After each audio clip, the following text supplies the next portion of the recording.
other problems, one of which is the kidnapping, what is known as the extraordinary rendition of Nnamdi Kanu from Kenya.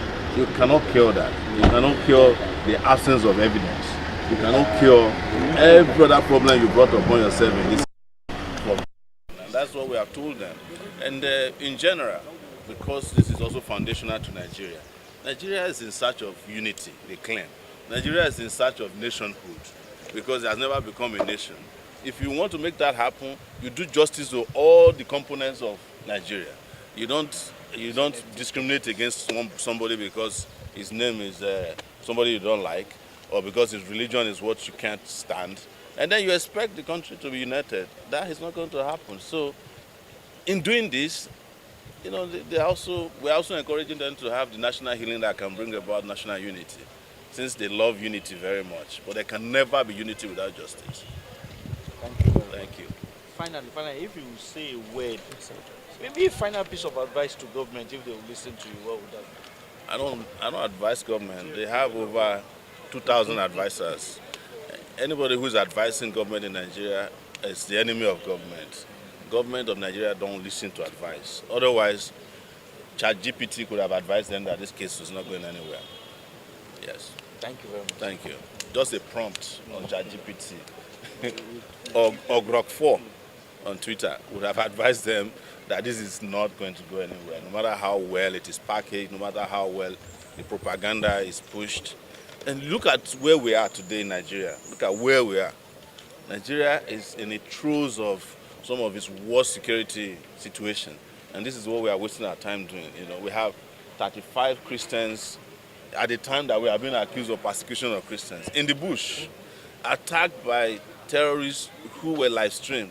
You have 25 female students, Muslims, also in the bush with terrorists. You have an army general who has just been murdered by terrorists. You are not focused on that. You are trying Nnamdi Kanu because he carried a microphone to say that he wants Biafra. The only evidence they have in this court is the microphone that they found with him when he was arrested in Lagos. And his underwear, top and bottom. There is no evidence of a gun or an RPG. He was not found with police uniforms. Whereas in Katsina, someone killed an assistant commissioner of police, kept his uniform and wore the uniform to a peace conference, the so-called peace conference. And nothing is done about it. They bring their magazines and their AK-47s and their anti-gun, anti-aircraft guns to meetings. You can't do anything about them, but it's the guy who wears a nice Fendi and a microphone and says, we want justice. 10 years. You can't figure it out. Yes. Thank you very much. Thank you. Sure.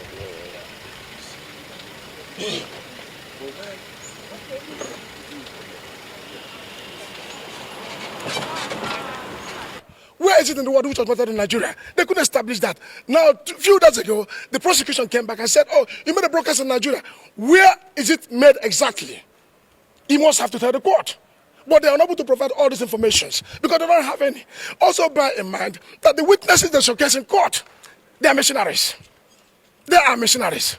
And that is why we have filed for perjury today at the magistrate court in which they're here. So for how long would this evil keep going? Though everywhere in Nigeria, people are dying. Terrorists are killing people.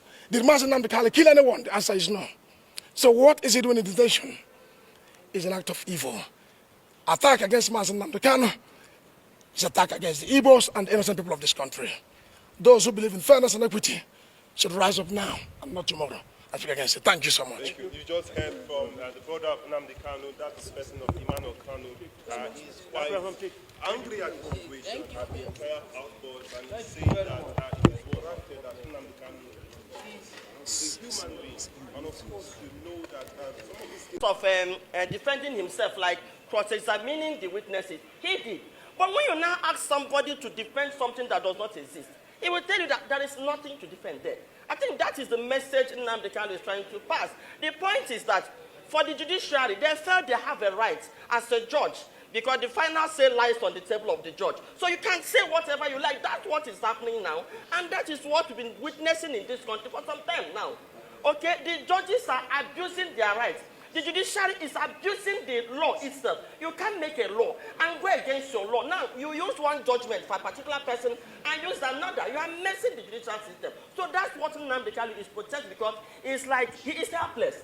So the only thing he can, what he's saying, allow me move my final address. That it is his right. That's the outburst. Because when they say there's an outburst, what is the outburst? The outburst is that, allow me, it is my fundamental human right. It is my fundamental human right that I move my final address. That is the outburst. And the judge is saying no. Now, what Nnamdi Kanu is trying to say is that the fact that you are a judge does not give you the right to go against the law that put you there. The judges, even though you are a judge and in any court you sit, you have the final say. But something gave you the power to have that final say. You cannot go against the law that gave you the power to sit in a court and pass judgment. So that's the outburst. That's what Nnamdi Kanu is challenging right now. Is this a tribal issue? Because Kanu's brother is saying the Yorubas are against the Igbo. Exactly. In fact, I made mention it in court. It's like the Yoruba nation and the Igbo nation are at war with each other. If you look at what is happening, you look at a government that will engage terrorists, the original terrorists that have killed before, and they say that they are now repentant. I mean, terrorists that will come out in broad daylight and claim responsibility for deaths. And they say they have forgiven them. Now, to worsen the whole thing, they say they have rehabilitated them and poured them into the Nigerian military. And how can the insecurity stop? Now, Nnamdi Kanu, go and listen to all the broadcasts of Nnamdi Kanu from 2014 till now. Everything that young man said is happening now. It's like they have a pre-information of what is going to happen, and they were just giving it out. Now, what is the charges, the terrorism charges that are carrying out against Nnamdi Kanu? Kanu told people, number one, during the NSAS, when the militaries were shooting at people at a toll gate, he said, defend yourself. He is not the first person that has said something like that. So the terrorism, he is a terrorist because he said, people, if the militaries are shooting at you, find a way and defend yourself and kill them too. That is the basis of the terrorism. Now, but people that have carried out terrorism, killed, like the general that was killed, somebody has taken responsibility. IPOP have never taken responsibility for any crime. In fact, what they keep saying is that we are not responsible. Nigerian security, do your job. In fact, they went as far as, in order to blackmail IPOP, did you know that the federal government engaged a Muslim jihadist in the person of Asede Kibo to go and guide Southeast?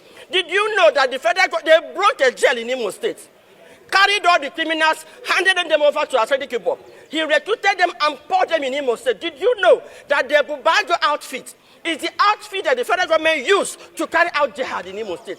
And now what they were doing is that when they caged the media in Imo State, because when I confronted the media, why don't you report what is happening? They said they are caged, that they will only wait until the police release their report. It is based on the police report that they will write their own report. They caged it. They will perpetrate this act. The next thing you will hear is IPOP. Now, who are these IPOP? You say IPOP. IPOP say it is not us. Why don't you take time and investigate? It never happened. Do you know that in the East today, if anybody killed, they don't carry out investigation? So all they did is to do that to set Nnamdi Kanu up to kill him. Let me tell you, Nnamdi Kanu is the only one man after Otuku that Igbos are rallying around, have seen as a leader. So they don't want that to happen. And well, we don't know what they plan to do, but we are watching. We know what they want to do. Your name, ma'am? My name is Lolo Nneka Chimeze. I'm the president of Igbo Women Assembly. The word. I am a judge. You claim you're a judge. You don't know law. You don't know law. Nonsense. Where is the Prime Minister address? Where is it? Which law gave you the right to go to the Prime Minister address? Which law gave you that right? You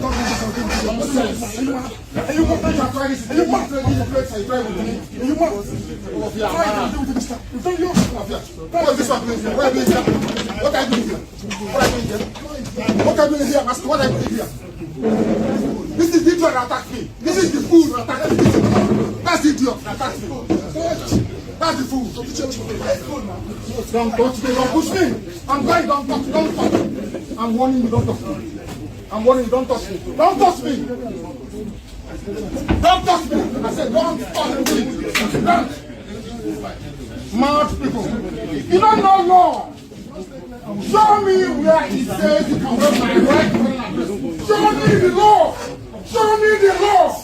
I want to show me the law. You don't know law. They are nothing you. You're writing rubbish. Show me the law.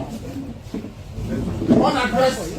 I feel it. You say you go to. I think they are not for them.